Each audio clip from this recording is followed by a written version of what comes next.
Assalamualaikum warahmatullahi wabarakatuh.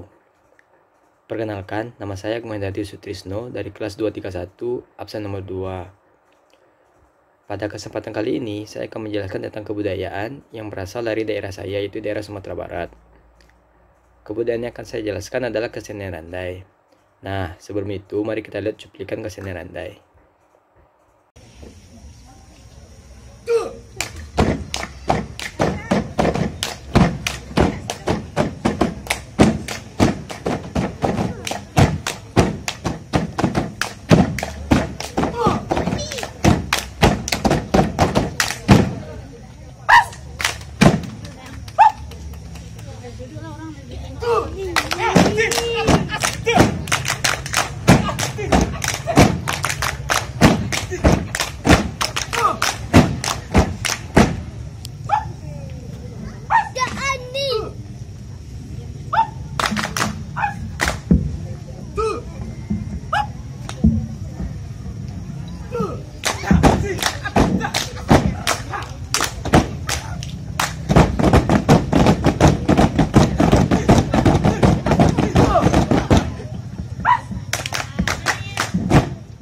Nah, jadi yang tadi merupakan cuplikan penampilan Randai.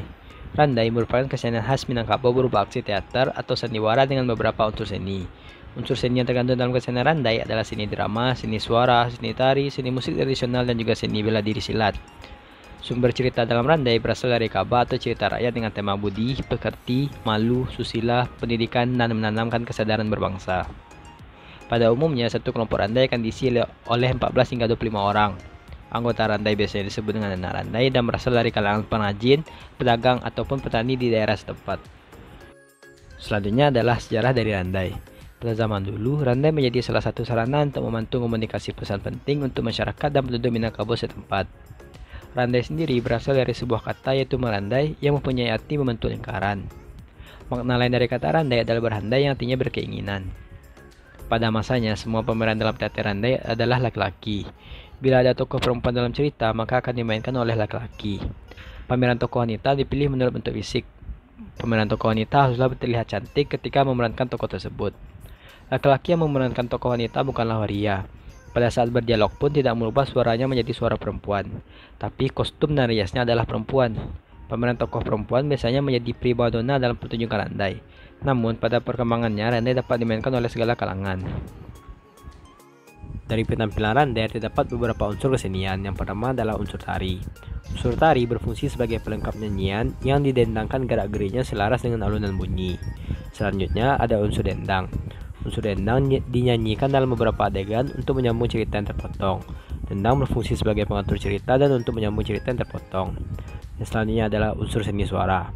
Unsur seni suara dibawakan dalam setiap adegan dalam Randai, dimainkan dengan beberapa orang lakon yaitu 12-20 orang. Selanjutnya adalah unsur sastra. Unsur sastra berupa cerita yang dibawakan dalam Randai, bersumber dari kabah atau cerita rakyat Minangkabau, disampaikan dalam bahasa Minangkabau. Cerita dalam pertunjukan Randai memegang peranan penting karena cerita merupakan inti pertunjukan, sehingga unsur-unsur lain dalam pertunjukan Randai menyesuaikan dengan jalan cerita yang ada. Selanjutnya adalah unsur musik tradisional. Unsur musik tradisional yang melengkapi permainan Randai. Alat musik yang sering digunakan adalah saluang, talempong, dan pupuk batang padi. Baiklah, sekian penjelasan tentang kesenian Randai. Lebih dan kurang mohon maaf. Terima kasih telah menyaksikan. Wassalamualaikum warahmatullahi wabarakatuh.